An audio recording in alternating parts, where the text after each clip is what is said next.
그리고 박근혜 대통령이 명예회복을 완벽하게 할 수 있는 기회는 저는 스스로 차버렸다는 입장이에요. 이재명, 윤석열 대선 때 박 대통령 이미 석방된 상태였지 않습니까? 정치적 발언을 할 수 있었던 상태였어요. 자기가 제일 잘할 거 아닙니까? 윤석열과 한동훈의 조작 수사의 피해자로서.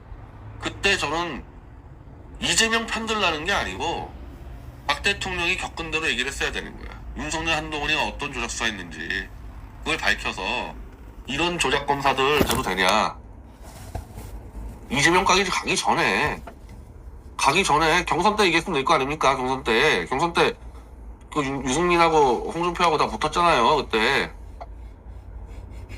그런 기회를 스스로 차버렸기 때문에 이 태블릿 조작이 전면화되고 설사 뇌물죄도 다시 들여다보게 돼도 박 대통령이 정치적으로 100% 명예회복돼서 복귀하는 거는 저는 이미 그 기회는 찼다고 봅니다. 다만 개인의 명예 그리고 국가의 명예를 살릴 수 있는 길, 그건 박 대통령이 아직까지 키를 갖고 있어서 2월 5일날 저희 태극기 촛불 전체가 다 대구 동성내에 가서 윤석열, 한동훈 타도 집회를 할 때 2시에 일단 태극기 세력만 박 대통령 사저에 가서 태블릿 조작 문제에 대해서 입장을 밝혀라. 제가 책을 드릴 테니까 읽어보면 될 거 아니에요. 읽어보고 모를 수가 있습니까, 조작 문제를. 그러면은 당사자로서, 이 사건의 당사자로서 태블릿 가지고 공무상 기밀 누설죄 처벌 받았단 말이에요, 박 대통령은. 일단 그거는 무죄 받아야 될 거 아닙니까. 그래서 태블릿 조작 수사 특검으로 다시 검토해야 된다, 이런 정도 발언을 해야 됩니다, 박 대통령이. 그거 말고 탄핵을 다시 전면적으로 들여다보고 전면적으로 다시 명예회복, 저는 그렇게 될 가능성도 없고, 그거는 내 몫이 아니라 박 대통령 몫이에요, 박 대통령 몫. 자, 그럼 이걸 제외하고 또 왜 태블릿을 이렇게 진실을 외면하고 싶어 하느냐? 대한민국의 검찰과 특검이 백주대낮에 대통령 관련 수사를 수사하는 과정에서 저렇게 노골적으로 증거를 조작할 수 있겠냐? 저는 이거는 중립적 기자들의 입장인 것 같아요. 그러니까 막 탄핵을 막 몰아붙이고 막 촛불 쪽에 들어가서 탄핵을 선동하고 그런 기자가 아니라 그냥 일반적으로 뚝 떨어져서 적당히 있었던 기자들, 예를 들면 한국일보라든지 뭐 2대1이라든지 이런 기자들 있지 않습니까? 머니투데이라든지 그런 기자들이 어느 순간에 갑자기 태블릿 보도를 멈췄어요. 최서원이 태블릿을 반환 소송 들어가고 이거 다 써주다가 태블릿 조작을 발표하는 순간에 갑자기 기사가 다 멈췄습니다. 그건 뭐냐? 이 사람들은 촛불에 대한 그런 문제도 없는데 설마 검찰과 특검이 저렇게 조작을 했을까? 일단은 최서원 측의 이동환 변호사 그리고 변희재의 말만 듣고 쓰기는 좀 겁이 난다. 저는 그랬다고 봐요. 왜냐하면 저도 그랬으니까. 처음에는 필재 역시 처음에 같은 의구심 갖고 있었다. 2016년 10월 24일 JTBC 태블릿 방송이 나가자마자 태극기 진영에서 곧바로 다음날 조작설이 튀어나왔고, 특히 미래한국의 한정석, 지금 윤석열 똘마니 노릇하죠. 감투도 못 받고 그냥 노비 노릇하고 있는데, 한정석이 한 이틀 만에 이거 조작이라고 칼럼을 썼어요. 근데 저는 그 당시 JTBC 보도를 보지도 않았을 뿐더러 조작론은 아예 신경도 안 써버린 게, 아니 이게 개인 IT 기기의 사용자와 소유자를 어떻게 조작하냐, 이건 검찰이 들여다보면 바로 밝혀지는데, 즉 JTBC가 조작했다는 거는 내가 믿을 수가 없었던 겁니다. 이 검찰이 그러다 보면 끝나거든요. 더군다나 검찰은 박근혜 정권의 검찰인데, 물론 나중에 드러났지만은 이 JTBC의 태블릿도 검찰이 조작해버리는 정말 상상도 못할 일이 벌어졌던 거죠. 그건 제가 나중에 알았어요. 나중에 그거 한참 뒤에. 그러니까 이때는 저는 태블릿 조작을 안 믿었고, 특히 노승건 중앙지검 1차장 최서원이 사용한 게 맞다 수사 결과를 언론에 흘렸어요. 언론 흘린 게 아니라 발표했어요. 아예 발표를. 그럼 저는 그냥 설마 검찰이 태블릿 조작해? 그냥 넘어간 겁니다. 최서원께 쓴 게 맞겠구나 하고. 근데 11월달 내내 자꾸 태블릿 조작설이 나오니까, 그 당시 김경재 자유총연맹 총재, 이번에 제가 1월 25일날 오후 4시에 그 강남 삼정호텔에서 이제 출판 기념회를 하는데, 축사자가 거의 다 촛불 진영으로 될 거예요, 지금. 안진걸, 김용민, 임세은 대변인 등등, 그리고 박동희 기자, 손혜원 씨 등등. 근데 아마 김경재 총재만 유일하게 보수 쪽으로 나오지 않을까. 최대직 회장을 제외하고는. 김경재 총재 아마 축사하러 오실 텐데, 저를 태블릿에 끌어들인 사람이 김경재 총재입니다.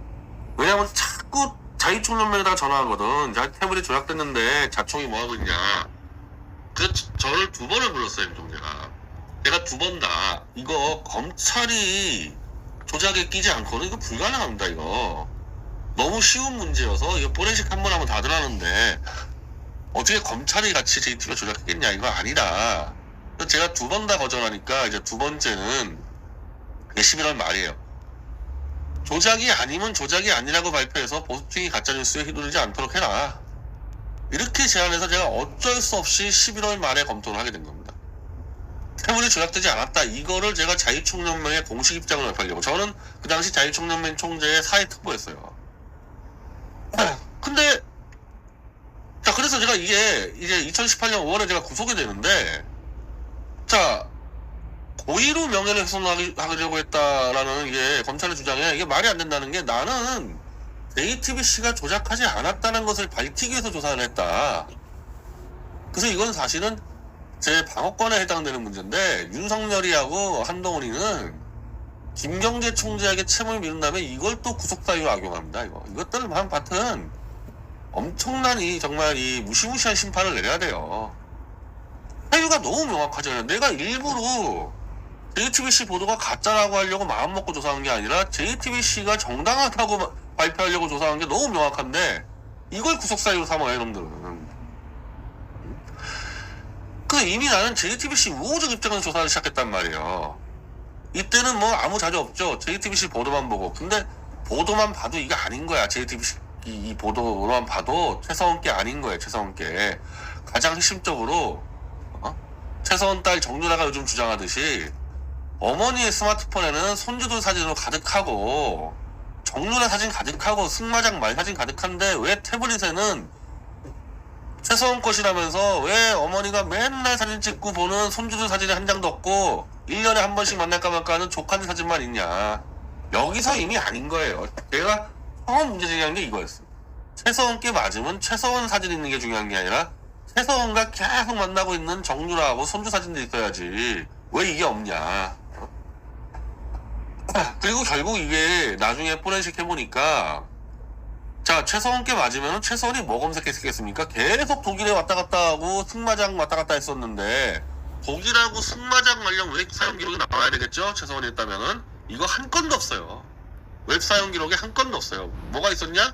야구, 격투 만화, 걸그룹, 이것만 나왔어요. 이게 누구냐? 40대 남성인 김한수 썼다. 딱 맞아떨어지잖아요. 야구, 격투 만화, 걸그룹. 최서원이 야구, 격투 만화 봤겠습니까? 최서원이가? 걸그룹 보겠어요? 이거를 검찰은 다 알고 최서원 거로 조작한 겁니다. 자, 이런 식으로 계속 조작이 걸려. 자꾸 조작이 걸리다 보니까 JTBC 태블릿 만족은 방어가 안 돼. 결국 2017년 1월 11일에 윤석열과 한동훈이 제4팀 010-6351-3309 윤석열이가 팀장, 한동훈이가 바이스. 이놈들이 이제 1월 11일 날 최서원의 조카 장시호로부터 제출받았다는 제2의 태블릿을 꺼내들게 된 겁니다. JTBC 태블릿이 자꾸 조작에 걸리다 보니까 이걸 꺼내 들어왔는데, 이것도 그냥 계속 조작에 걸렸다가 이번에 결국 파일을 입수해서 사이버 포렌식 학계랑 같이 검증해가지고 완전 조작 날조라는 걸 밝혀내서 제목에다가 우리는 이 태블릿은 윤석열과 한동훈이 날조한 태블릿이라고 갖다 박아버렸습니다.